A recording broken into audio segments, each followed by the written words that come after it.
अब अर्नव को मौका मिल गया और तरीका भी रूह को सताने का। वह रूह को थोड़ा पैनिक होते हुए बोलता है, वो तो इधर ही आ रहा है, लगता है तुम उसे पसंद आ गई हो। रूह और उसके ऊपर चढ़ते हुए बोलती है, तुम पागल हो गए हो क्या? मैं क्या यहाँ ब्लाइंड डेट पे आई हूँ जो मुझे पसंद करेगा? लेकिन वो तो तुम्हारी ही तरफ आ रहा है, लगता है उसे भी तुम्हारे साथ आइसक्रीम खाने हैं। अर्नव आगे बोलता है। रूह बिल्कुल उससे चिपक जाती है और फिर बोलती है, मुझे कुछ नहीं खाना, तुम प्लीज़ उसे बोल लो ना कि वो यहाँ से चला जाए, तुम तो उसी के ही बिरादरी के हो। अर्नव उसको खुद से दूर करके बोलता है, क्या? जब से सांप सांप लगा कर रखा है, तुम्हें क्या मैं नाक दिखाई दे रहा हूँ? और वो मेरा रिश्तेदार कैसे है? मैं कोई सपेरा हूँ जो बीन बजाऊँगा और वो हाई फाई दे के निकल जाएगा? रूह उसकी बात सुन के बच्चों की तरह रोते हुए बोलती है, तो तुम उसे यहाँ से भेज दो ना, उससे उसका एड्रेस पूछो और उसे उसके घर छोड़ के आओ, उसकी मम्मी परेशान हो रही होगी। अर्नव का मन कर रहा था कि वह भी उस सांप को ढूंढे जो कब का जा चुका था और फिर उसे बोले, भाई मेरे मुझे काट ले प्लीज़ और इस पागल औरत से मुझे बचा ले, मैं तुझे रोज़ गाय का दूध पिलाऊंगा, बस मुझे इससे बचा ले। रूह अर्नव को कुछ ना बोलता देख उसको हिलाते हुए पूछती है, तुम कुछ बोल क्यों नहीं रहे हो? वो गया या नहीं? अर्नव उसकी डूंठी को अपने हाथ से पकड़ के घुमाते हुए बोलता है, उसे मरने का कोई शौक नहीं है। इतनी रात को तुम्हारी जैसी भूतनी देख के किसी को भी हार्ट अटैक आ जाए, फिर वो तो एक नन्ही सी जान है। इतना बोल के अर्नव जोर जोर से हंसने लगता है। उसकी मुस्कान काफ़ी अट्रैक्टिव थी। उसके गालों पे पड़े डिम्पल उसे और भी ज़्यादा अट्रैक्टिव लुक दे रहे थे। रूह भी एक पल को उसकी हंसी में ही खो जाती है। अर्नव काफ़ी देर तक हंसता रहता है और रूह बस उसको निहारती रहती है, लेकिन थोड़ी देर में उसे होश आता है कि उसने क्या बोला है। वो अर्नव को हल्का सा उसके कंधे पे मारते हुए बोलती है, तुम गंदी नाली के बदबूदार कीड़े, तुम्हारी हिम्मत कैसे हुई मुझे भूतनी बोलने की? खुद की शक्ल तो उबले हुए अंडे जैसी है। रात को अगर उल्लू भी तुम्हारी शक्ल देख ले तो हार्ट अटैक से मर जाए। आए बड़े मुझे बोलने वाले। अर्नव का पारा रूह की बातें सुन के चढ़ गया था। वो अपने दांतों को वींचते हुए बोलता है, तुम तो अभी तक नहीं मरी। ओह, अब समझ गया, तुम सिर्फ भूतनी नहीं हो, चुड़ैलों की सरदारनी हो। तभी तो तुम पे असर नहीं हो रहा मेरा।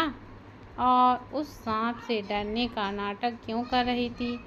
तुम तो खून चूसने वाली ही हो ना। आई एम सॉरी टू से दिस बेबी, लेकिन सच हमेशा कड़वा ही होता है। अब क्या था, रूह की लेडी डॉन बन चुकी थी। अर्नव को उंगली दिखाते हुए बोलती है, तुम्हें बहुत पता है मेरे खून पीने के बारे में। ओह, आप समझ आया कि तुम भी उसी कैटेगरी के जो हो। अब समझ आता है मुझे कि वो सांप क्यों तुम्हारे जैसे जू को देख के यहाँ से भाग गया, क्योंकि उसको अपनी जान जो बहुत ज़्यादा प्यारी थी। रूह की बकवास नॉन स्टॉप चल रही थी और अर्नव का दिमाग गर्म होके उबल रहा था। वो रूह को कुछ बोलने को होता है कि तभी उसका फ़ोन रिंग करता है। राहुल उसे कॉल कर रहा था। अर्नव साइड में जाकर कॉल को अटेंड करता है। राहुल उससे पूछता है, सर आप ठीक से पहुंच गए ना? मेरा मतलब है कि आप गार्ड भी लेकर नहीं गए ना, इसलिए। अर्नव बस हूँ बोल के कॉल को कट कर देता है और राहुल बेचारा फ़ोन को ही घूर रहा था। आज उसे समझ आया कि हूँ वर्ड का इन्वेंशन अर्नव ने किया है। अर्नव कॉल कट के आता है, लेकिन रूह उसे वहाँ पर कहीं भी दिखाई नहीं देती है। वो अपने मन में बोलता है, ये बेवकूफ़ अब कहाँ चली गई। अर्नव आसपास अपनी नज़रें दौड़ाता है तो रूह उस घास में बने प्लेटफार्म पे चढ़ के बैठी थी। अर्नव भी उसके पास जाके बैठ जाता है। कुछ देर दोनों ऐसे ही खामोश रहते हैं। कुछ देर में अर्नव चुप्पी को तोड़ते हुए बोलता है, सॉरी। रूह अपने आईब्रो उठा के ऐसे देखती है मानो उसने कुछ गलत सुन लिया हो। अर्नव इरिटेट होते हुए बोलता है, उस दिन मुझे वो सब नहीं बोलना चाहिए था, उसके लिए सॉरी। रूह उसकी बात सुन के एटीट्यूड को दिखाते हुए बोलती है, सॉरी इज़ नॉट एक्सपेक्टेड। जब तक तुम मुझे सारी बात नहीं बता देते कि मेरी फैमिली को, उन अंकल को क्यों तुम परेशान कर रहे हो, मैं तुम्हें माफ़ बिल्कुल भी नहीं करूँगी। उन सब का नाम सुन के अर्नव को फिर से अपना काला अतीत याद आने लगता है और वो रूह की बाजू पकड़ के उसे अपने पास खींचता है।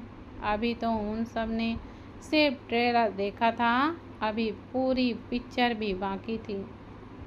अगर उन सबको खून के आंसू ना रुलाया तो मेरा नाम भी अर्नव सिंघानिया नहीं। रोज़ की बात का जवाब देते हुए बोलती है, तुम जब जब मेरी फैमिली को बिना वजह नुकसान पहुंचाने की कोशिश करोगे, तुम्हें उन तक जाने से पहले मुझसे उलझना होगा। मैं तुम्हें कुछ भी गलत नहीं करने दूंगी। आखिर मेरी फैमिली ने किया क्या है। रूह की बातें अर्नव के जख्मों को हरा कर रही थीं। वो चीखते हुए बोलता है, उन लोगों ने मुझसे मेरा सब कुछ छीन लिया, मैं उन्हें जिंदा बिल्कुल भी नहीं छोड़ूंगा। तुम्हें क्या लगता है, तुम्हें ऐसे ही उस आदमी ने कंपनी की पावर ऑफ अटर्नी दे दी? तुम्हें अपने घर में ऐसे ही रख रहा है? कभी सोचा है कि वो तुम पे इतना मेहरबान क्यों हो रहा है? नहीं, तुम क्यों सोचोगी? कभी जानने की कोशिश की है कि वजह क्या है? मैं बताता हूँ, क्योंकि वो आदमी तुम्हारा सो कॉल्ड बाप है। अपने काले कारनामों को छुपाने के लिए पूरे वर्ल्ड में छुपता फिरता है। तुम उस आदमी का खून हो जिसने मेरी पूरी फैमिली को मारने की कोशिश की है। अर्नव की बात सुन के रूह की आंखों से आंसू बहने लगते हैं और वो वहीं जम सी जाती है। अर्नव रूह को छोड़ के मुंह फेर के बैठ जाता है। रूह के कानों में अभी भी बस अर्नव के शब्द गूंज रहे थे। वो खुद को कुछ देर में मजबूत करके अर्नव को बोलती है, मुझे सारा का सारा सच जानना है, अभी के अभी। अर्नव रूह की ओर मुड़ता है तो उसकी आंखों में खुद से भी ज़्यादा दर्द दिखाई देता है। अर्नव एक गहरी सांस लेता है और उसे सारा सच बताने लगता है। वो उसे सब कुछ बता देता है। रूह उसकी बात सुन के मूर्ति बन चुकी थी, क्योंकि उसे नहीं लगा था कि जिस बाप को वो इतने सालों से ढूंढ रही है वो ऐसा है। अर्नव की बात ख़त्म होती है तो रूह उससे अपनी माँ के बारे में पूछती है। अर्नव बस इतना ही जवाब देता है, ये तुम अपने बाप से पूछो तो ज़्यादा ही बेहतर होगा। रोज़ की बात सुन के आगे कुछ नहीं कहती और नीचे उतर जाती है। उसके पीछे भी अर्नव आ जाता है। अब तक सुबह के 4 बज चुके थे। रूह अर्नव को वापस चलने का बोलती है। अर्नव भी उसकी हालत समझ रहा था, इसलिए वह कुछ भी नहीं कहता और बस हाँ में सिर हिला के कार का डोर ओपन कर देता है। कुछ ही देर में वो रूह को उसके घर छोड़ देता है और फिर खुद भी अपने घर के लिए निकल जाता है, क्योंकि अब तक काम भी पूरा हो गया था। वो अब जल्द से जल्द वापस जाना चाहता था। वो राहुल को जेट रेडी करने को बोलता है और फिर वह एयरपोर्ट के लिए निकल जाता है। रूह भी जल्दी से जल्दी अपने सभी सवालों के जवाब चाहती थी, इसलिए एयरपोर्ट के लिए वह भी निकल जाती है। उसकी फ़्लाइट 1 घंटे के बाद थी। वो एयरपोर्ट पे ही वेट करने लगती है। टाइम होने पर उसकी फ़्लाइट की अनाउंसमेंट होती है और वो भी राजस्थान की उड़ान भर लेती है। अर्नव उससे काफ़ी पहले ही पहुंच चुका था। कुछ टाइम में रूह की फ़्लाइट भी लैंड कर जाती है। वो इस बार गार्ड्स को अपने साथ नहीं लाई थी गुस्से की वजह से। वो एयरपोर्ट से बाहर आती है और कैब ले लेती है। वो अभी कुछ दूर ही चले थे कि उसे कुछ अजीब लगता है। वो लोग अलग रूट पे जा रहे थे। रूट ड्राइवर को कार रोकने को बोलती है, लेकिन ड्राइवर नहीं रुकता। कुछ देर में वो गाड़ी को जंगल की ओर घुमा देता है। रोज़ को रोकने की कोशिश करती है और वो जैसे ही उस इंसान की शक्ल देखती है तो उसके मुंह से एक ही वर्ड निकलता है, आप।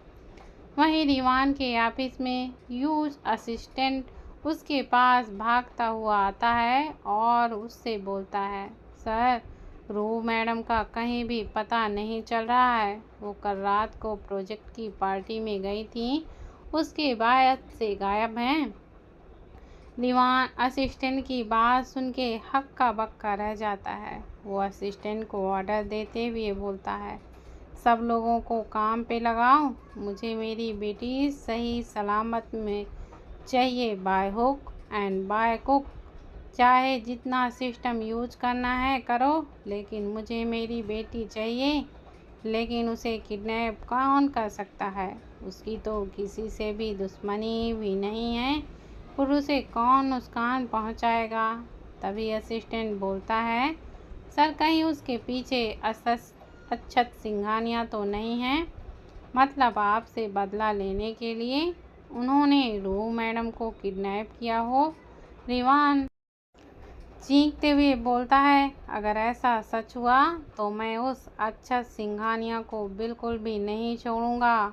असिस्टेंट बेचारा उसके गुस्से को देखते हुए तुरंत ही केबिन से बाहर निकल जाता है और बाहर जाके अपने आदमियों को कॉल करने लगता है। अंदर केबिन में रिवान का गुस्सा बस बढ़ता ही जा रहा था। वह अपनी केबिन के सामान को इधर से उधर फेंकने लगता है। उसे बहुत ही ज़्यादा गुस्सा आ रहा था। वह अपने केबिन से गुस्से में निकल जाता है और बाकी में जाकर अपनी गाड़ी निकाल के अक्षत के घर के लिए निकल जाता है।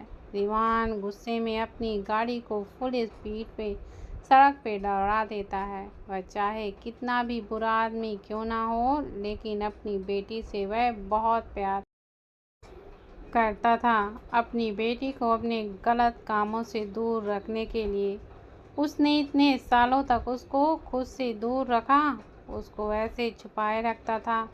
लेकिन आज उसी बेटी के दूर जाने पर उसका खून खौलने लगा था। वह पूरी दुनिया को आग लगाने के लिए तैयार था। वह कहते हैं ना कि जब इंसान पर खुद पर बीतती है तभी उसे समझ आता है सामने वाले का दर्द। आज वही हाल रिवान का हो रहा था। आज उसे समझ आ रहा होगा कि उस दिन अक्षत पर क्या बीती होगी जब उसने उसके पूरे परिवार को मारने की कोशिश की थी।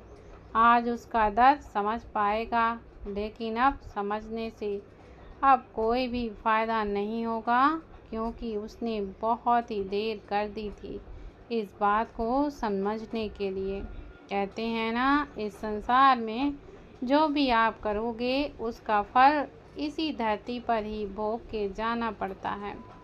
आज रिवान के साथ भी ऐसा ही कुछ हो रहा था। अपनी बेटी को दर्द में देखकर वो बौखला गया था। रिवान कुछ ही देर में अक्षत के घर के बाहर पहुंच जाता है और ज़बरदस्ती घर के अंदर जाने की कोशिश करता है, तो अक्षत के गार्ड उसे अंदर जाने से रोक लेते हैं। वह जोर जोर से अक्षत का नाम चिल्लाने लगता है, अक्षत सिंघानिया, अभी के अभी बाहर निकलो। अगर मेरी बेटी को कुछ भी हुआ तो मैं तुम्हारे पूरे खानदान को जिंदा जला दूंगा। रिवान की आवाज़ सुन के सब लोग घर के बाहर आ जाते हैं। रिवान की ऐसी हालत में देखकर अक्षत की भौहें आपस में जुड़ जाती हैं। वहीं मानवी उसको देख के परेशान थी। कितने सालों के बाद रिवान यहाँ पर कर क्या रहा है? उसे तो कुछ भी समझ ही नहीं आ रहा था। उसे कन्फ्यूजन से बस देखे ही जा रही थी। बाकी सबकी हालत भी ऐसी ही थी क्योंकि कोई भी नहीं जानता था कि जो भी उनके साथ हुआ था उन सब के पीछे रीवान था। उसको देख के अक्षत और अर्णव दोनों का ही दिमाग बहुत गर्म हो रहा था। अक्षत गार्ड्स को उसे अंदर लाने के लिए ऑर्डर देता है। गार्ड उसे अंदर लेके आते हैं। वो अक्षत के सामने जाते हुए बोलता है, मिस्टर अक्षत सिंघानिया, तुम चुपचाप बता दो कि मेरी बेटी इस वक्त कहाँ है।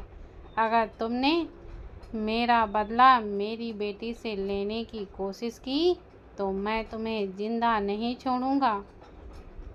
रीवान की बात सुन के अक्षत अर्णव को देखने लगता है, क्योंकि अक्षत को अर्णव के गार्ड से पता चला था कि वह दोनों दिल्ली में मिले थे, लेकिन उसके बाद रूह और अर्णव अलग अलग वापस राजस्थान आ गए थे। रीवान फिर से गुस्से में चीखते हुए बोलता है, मैं जानता हूँ मेरी बेटी को तुम ही ने छुपा कर रखा है। सालों पहले जो भी हुआ था वह मैंने किया था, इसलिए तुमने मेरी बेटी को किडनैप किया है। लेकिन एक बात कान खोल कर सुन लो, अगर मेरी बेटी को एक खरोंच भी आए तो मैं तुम्हें और तुम्हारे इस पूरे खानदान को ख़त्म कर दूंगा। साथ में तुम्हारा यह बेटा जो मेरी बेटी के बस आगे पीछे घूमता रहता है। रीवान की बातें सुन के सबको झटके पर झटके लग रहे थे। किसी को समझ ही नहीं आ रहा था कि रीवान यह सब क्यों बोल रहा है। मानवी की आंखों से तो आंसू बहने लगे, यह सोचकर कि उनके साथ जो भी हुआ था वो सब उसके भाई ने ही किया था। उसे आज दिल में बहुत ही ज़्यादा तकलीफ महसूस हो रही थी। मानवी रीवान के पास जाती है और उसे कस के थप्पड़ मार देती है। उसका थप्पड़ इतना जोरदार था कि रीवान का चेहरा एक साइड पर झुक जाता है। मानवी रोते हुए रीवान से पूछती है कि तुमने ऐसा क्यों किया और क्या दुश्मनी थी तुम्हारी हमसे? तुम तो मेरे भाई थे ना। रीवान अब गुस्से में एक नज़र सबको देखता है और फिर गार्ड से खुद को छुड़ा के अक्षत के सामने जाकर खड़ा हो जाता है। अक्षत को गुस्से से घूरते हुए बोलता है, मैंने जो कुछ भी किया था उसकी वजह यह है कि अक्षत सिंघानिया, उसने मुझसे मेरा सब कुछ छीन लिया और अब मैं इसका सब कुछ छीन लूँगा। सब लोगों को जान से मार दूँगा। मानवी उसका कॉलर पकड़ के खींचते हुए बोलती है कि अक्षत भाई ने ऐसा कुछ भी नहीं किया तुम्हारे साथ। झूठ बोलना बंद करो, अपना गुनाह उसके सिर पर डालना बंद करो। रीवान गुस्से से चीखते हुए बोलता है, मैं सच बोल रहा हूँ, मैं झूठ नहीं बोल रहा हूँ। इन्होंने मुझसे मेरे प्यार को छीन लिया, इन्होंने मुझसे मेरी स्त्री को छीन लिया। बहुत प्यार करता था मैं उससे। रीवान ये सब बोलते बोलते घुटनों के बल बैठ के जोर जोर से रोने लगता है। वह आज रो रहा था, चिल्ला रहा था, अपने दिल में दबे दर्द को बाहर निकाल रहा था और सब लोग उसको ऐसे दर्द में बस देखे ही जा रहे थे। किसी को समझ ही नहीं आ रहा था कि रीवान किस बारे में बात कर रहा है। रीवान थोड़ी देर होने के बाद आगे बोलना शुरू करता है, मैं स्त्री से बहुत प्यार करता था, लेकिन वह अक्षत से प्यार करती थी। लेकिन मैंने फिर भी बहुत कोशिश की उसे अपने पास लाने के लिए, उसे अपने प्यार का एहसास कराने को, लेकिन वो नहीं मानी। हमेशा से अक्षत से बस प्यार करती थी। मैंने भी सोचा कि प्यार में कुर्बानी दी जाती है, सामने वाली खुशी देखी जाती है, इसलिए मैंने सोचा कि वो अक्षत के साथ खुश रहेगी। इसलिए मैं भी पीछे हट गया और इसलिए मैं इंडिया वापस आ गया था। लेकिन कुछ दिन के बाद जब उसकी मौत की खबर मिली तो मैं पूरी तरह से बिखर कर टूट गया था और अंदर ही अंदर खुद को पूछ रहा था कि मैं उस दिन आखिरी बार मिल भी नहीं पाया था उससे। मैंने उसकी मौत की वजह पता लगाने की कोशिश की, तब मुझे पता चला कि उसकी मौत की असली वजह अक्षत सिंघानिया है। इसलिए मैं नफरत करता हूँ उससे। उसने मुझसे मेरी स्त्री को और मैं उसका परिवार, उसका प्यार उससे छीन लूँगा। इसलिए जो भी 24 साल पहले हुआ वो सब मैंने किया था। वह सारा प्लान मेरा था, लेकिन उस दिन भी इसकी किस्मत अच्छी निकली। मैंने तो इसे मार ही दिया था, लेकिन ये भी बच गया और तुम सब लोग भी। दीवान अपनी बात ख़त्म करके चुप हो जाता है। थोड़ी देर के लिए वहाँ सब खामोश हो जाते हैं। थोड़ी देर बाद अक्षत आगे आता है और ईवान के पास बैठ के बोलता है, तुम यही जानना चाहते हो ना कि उस दिन मैं और मेरा परिवार कैसे बच गए? तुम्हारा यह छोटा सा दिमाग समझ ही नहीं पा रहा है ना? उस दिन का खेल मैं समझाता हूँ। उस दिन आखिर हुआ तो हुआ क्या था? फ्लैशबैक।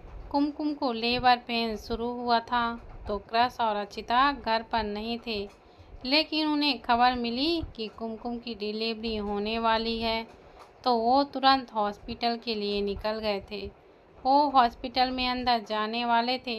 उन्होंने कुछ लोगों को बात करते सुना कि वो किसी से बात कर रहे थे कि उन्होंने हॉस्पिटल में बम फिट कर दिया है और 10 मिनट के बाद बम ब्लास्ट हो जाएगा। ये सुनते ही उन दोनों के पैरों तले से ज़मीन खिसक जाती है। वह सबको इन्फॉर्म करने के लिए हॉस्पिटल के अंदर भागते हैं। क्रश और अचिता अंदर जाके अक्षत को यह सब बताने की कोशिश करते हैं, लेकिन जब वह वहां पहुंचते हैं तो अक्षत वहां नहीं था। वो हॉस्पिटल वालों को सब कुछ बता देते हैं और जल्दी से कुमकुम और बाकी सब बच्चों को लेकर बाहर निकलने लगते हैं। उन्होंने हॉस्पिटल स्टाफ को भी इन्फॉर्म कर दिया था इस बारे में और पुलिस को भी बता दिया था, लेकिन पुलिस के पहुंचने से पहले ही बम ब्लास्ट हो जाता है और सबको लगता है कि सब लोग मारे जा चुके हैं। ऐसा ही अक्षत और कबीर को भी लगता है कि उनकी पूरी फैमिली ख़त्म हो चुकी है, लेकिन हमारा उस वक्त आपके सामने आना सही नहीं था, इसलिए सब लोग मेरे पुश्तैनी घर में चले जाते हैं। राज और मिहिर अक्षत और कबीर को बताने के लिए सिंघानिया पैलेस के लिए निकल जाते हैं, लेकिन जब वो वहां पहुंचते हैं तो उन्हें वहां पर पहले से ही बहुत लोगों को देखकर समझ आ जाता है कि यह सब कुछ जिसने भी किया उसने उन पर नज़र रखने के लिए अपने लोगों को भेजा हुआ है। वो लोग अक्षत और कबीर से मिल नहीं पाते और चुपचाप वापस उसी घर में चले जाते हैं, लेकिन अक्षत और कबीर अभी जैसे उन इंसान को मार देना चाहते थे। उन्होंने पता लगा लिया था कि यह सब राम ने किया धरा है, लेकिन उन्हें रीवान के बारे में कुछ भी पता नहीं चला था और यही बात उनकी ज़िंदगी की सबसे बड़ी भूल साबित हुई थी। अक्षत और कबीर ने राम को तो मार दिया था, लेकिन निकिता और रीवान ने उन पर पीछे से हमला कर दिया और वह लोग संभाल नहीं पाए और तुमने हमें शूट कर दिया। निकिता और ईवान उन्हें मरा हुआ समझकर राम को लेकर वहां से निकल गए, क्योंकि राम की अभी भी सांसें चल रही थी, लेकिन कबीर और अक्षत की अभी भी सांसें चल रही थी। राज और मिहिर को उनकी लड़ाई की खबर का पता चल गया था, इसलिए वो अपने गार्ड के साथ उनके पीछे ही थे। इसलिए जैसे ही तुम लोग राम को लेकर निकले, उन दोनों ने हमें हॉस्पिटल में एडमिट करा दिया, लेकिन हमारी जान तो बच गई, पर हम कोमा में जा चुके थे। यूएस जाके क्रश और अक्षिता ने शादी कर ली और हमारे बच्चों को अपना सरनेम दे दिया ओबरॉय। बाकी जो कुछ भी हुआ वह सब तुम जानते ही हो। अच्छा, अपनी बात ख़त्म करता है। फ्लैशबैक एंड दीवान अपने आंसू पोंछ लेता है और गुस्से से खड़े होके सबको घूरते हुए बोलता है कि मेरी श्री की मौत के पीछे तुम सबका हाथ है, इसलिए तुम सबको मरना होगा। तुम्हें खुश रहने का कोई भी हक नहीं है और वह दिन बहुत जल्द आएगा जिस दिन मैं तुम्हें अपने हाथों से मारूंगा। रीवान की बातें सुन के अर्णव को गुस्सा आने लगता है। वह गुस्से से आंखें लिए रीवान की तरफ बढ़ने लगता है कि अक्षत अपना हाथ उसे दिखाकर बीच में ही रोक देता है। अक्षत रीवान के पास जाकर बोलता है कि अगर तुमने मेरी फैमिली की तरफ आंख उठाकर भी देखा तो मैं तुम्हें यहीं फाड़ दूंगा। तुम्हारी इतनी औकात नहीं कि तुम मेरी फैमिली का बाल भी बांका कर पाओ। और एक बात कान खोल कर सुन लो, रूह की किडनैपिंग में हमारा कोई भी हाथ नहीं है। हमें नहीं पता कि रूह कहाँ है, इसलिए अपना टाइम वेस्ट करने की जगह पे जाकर उसको पता लगाओ। रीवान गुस्से से उन सबको घूरता हुआ घर से बाहर की ओर चला जाता है। उसके जाते ही मानवी, जिसने अभी तक अपने आंसुओं को रोक रखा था, वह फूट फूट कर रोने लगती है। मिहिर और बाकी सब उसे संभालने लगते हैं, अंदर लेकर चले जाते हैं। अब गार्डन में सिर्फ अक्षत और अर्णव ही रह जाते हैं और अर्णव भी एक नज़र अपने डैड को देखकर अंदर की ओर जाने लगता है कि पीछे से अक्षत उसे आवाज़ दे के बोलता है, क्या तुम रूह के बारे में पता नहीं लगाओगे? क्या तुम्हें कोई भी फर्क नहीं पड़ता कि वह कहाँ है और किस साल में है? अर्णव अपने उसी एरोगेट स्टाइल में अपने चेहरे पर कोई भी भाव न लाते हुए अक्षत को जवाब देता है, मैं उसके बारे में क्यों पता लगाऊंगा? मुझे उससे क्या लेना देना है? जिसकी बेटी है वो पता लगा लेगा। और अंदर चला जाता है। उसके जाते ही अक्षत एक डेविल स्माइल करता है और अपने पॉकेट में दोनों हाथ डालकर वह भी अंदर की ओर चला जाता है। अर्णव अंदर अपने रूम में जाकर एकदम बेचैनी से इधर से उधर बस घूमने लगता है। उसने अपने डैड से तो बोल दिया था कि उसे रूह से कोई भी फर्क नहीं है, लेकिन वही जानता था कि उसका क्या हाल हो रहा था। उसे रूह की बहुत ही ज़्यादा फिक्र हो रही थी। वह अपना फ़ोन निकालकर राहुल को कॉल करता कि वो अभी के अभी रूह के बारे में पता लगाए कि वह कहाँ है और जहाँ कहीं भी है उसे लेकर वापस आए और जिसने भी यह सब किया है उसको वहीं जिंदा गाड़ दे। अर्णव और राहुल को ऑर्डर देके बिना उसकी बातें सुने हुए अपना फ़ोन कट कर देता है। राहुल बेचारा अपने फ़ोन को घूरता ही रह जाता है क्योंकि वह कुछ कर भी तो नहीं सकता था। राहुल जल्दी से अपने आदमियों को रूह को ढूंढने के लिए भेज देता है। वहीं दूसरी तरफ सिड के कमरे में सिड बेचैनी से बस इधर उधर घूम रहा था क्योंकि उसने जब से खबर सुनी थी कि रूह का किडनैप हो गया था वो निया को लेकर परेशान हो गया था। निया उसका फ़ोन अटेंड ही नहीं कर रही थी। वो जल्दी से अर्णव के रूम की ओर भागता है और वह उसे बताता है कि निया भी अपना फ़ोन नहीं उठा रही है। दोनों का ही दिमाग घूम जाता है कि कहीं ये सब किसी का प्लान तो नहीं है।